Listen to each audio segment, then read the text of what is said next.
As the Kartik Mass starts in the mid of October till November end, we start seeing people around India celebrating one unique festival which started as cultural practice. They start making arrangements for the marriage of Devi named Tulasi as if they are having marriage at their own homes, and the most interesting part falls in when the marriage is actually made between a medicinal plant Tulasi and stone known as Saligram.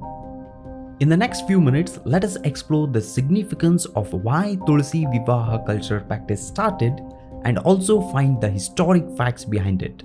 Sit tight, as this episode is going to be a lot interesting and curious to know about.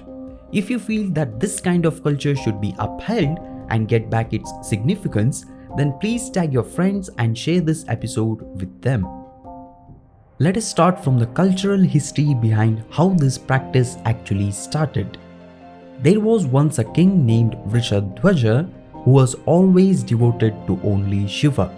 One fine day, seeing his offensive behaviors, Suryadeva curses him and his next two generations lose all their wealth and power.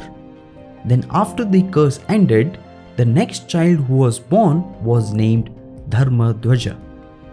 Dharmadwaja and his wife very devotedly worshipped Lakshmi Devi to gain her favor, and thus they were blessed with a daughter who had aura of Lakshmi who entered his wife's womb. On Kartik Buddha Purnima, at a time marked with every auspicious sign, the wife of Dharmadwaja, Madhavi, gave birth to a very beautiful daughter. As she started growing with the name as Vrinda, while doing her sadhanas, she had asked the boon to Brahma that she always wants to be the wife of Lord Vishnu.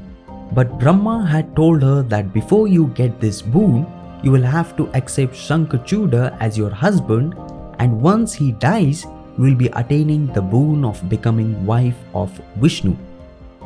As Brahma asked Shankachuda, also known as Jalandhar, to get married with Vrinda, he told him that you will always be safe with your powers until Vrinda has her chastity, also called pure. He also offers him the kavacha to retain his powers. As Vrinda was always known for her purity, she always performed her sadhanas towards retrieving her boon, and she started worshipping her husband Jalandhar as the another rupa of Lord Vishnu, and this always increased the power of Jalandhar. Seeing his powers, Jalandhar starts to battle with other kings and kill them to retain the power. At the same time, once when he sees Parvati, he challenges Shiva to defeat him with his powers. When Shiva gets aware about who is Jalandhar and what is the source of his powers and his energy, he meets Lord Vishnu and asks him to stop his wrongs. To stop Jalandhar, there was only one solution, and that is to break the chastity of Vrinda. And to do this, Vishnu appears in front of Jalandhar and he asks to donate his kavacha as his dakshina so that he could go in front of Vrinda in the disguise as Jalandhar. And in the disguise, he meets Vrinda, and when she starts worshipping back, when he arrives at home, she sees the not so normal behavior of disguised Vishnu, but she goes on to continue her sadhanas towards him. When in the process, she loses her chastity, Shiva easily defeats Jalandhar and he dies.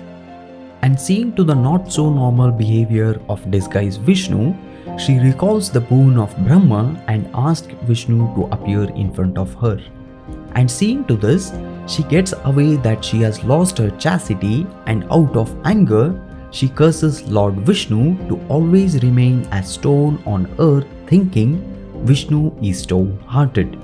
She also curses him that you will also suffer the pain of losing your wife. As a matter of fact, the curse of Vrinda occurs in the life of Lord Ram, the seventh incarnation of Lord Vishnu.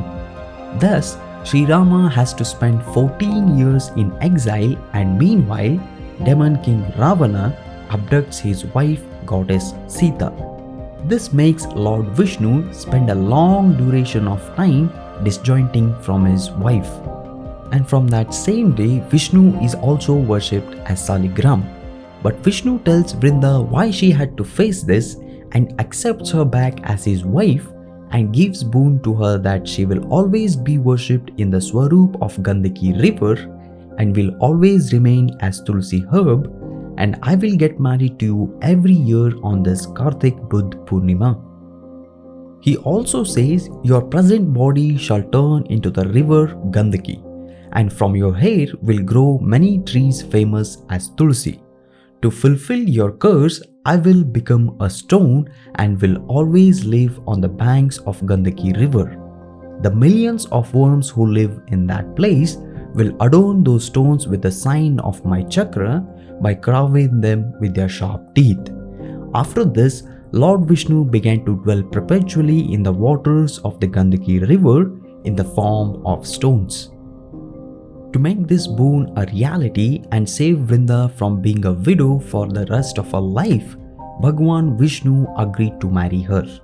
Since then, every year on Kartik Sud Purnima, Bhagwan Vishnu in his Saligram form marries Vrinda.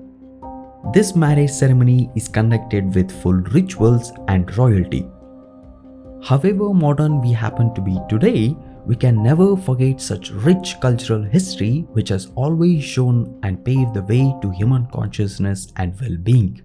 To conclude, we can say that 1. Dharmadwaja and Madhavi get their boon from Lakshmi Devi for their devotion and sadhana, who are blessed with a daughter Vrinda with an aura of Lakshmi. 2. Jalandhar had to end his life even after having such austerities for his evil works, and it shows victory of good over evil. 3. Vrinda turns out to be the Tulasi, not just the medicinal plant, but also stands as teaching for this world what we should mean by purity. 4. And to learn that even Lord Rama had to face the curse of Tulasi Devi when she had cursed him in Saligram Swarupa, which explains the cycle of karma and its consequences.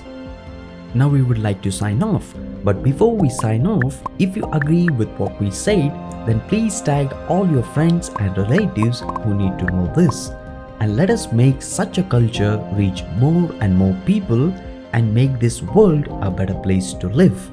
And remember, if you don't know why, ask it on UniWhy. We will see you in the next episode. Until then, have a good one.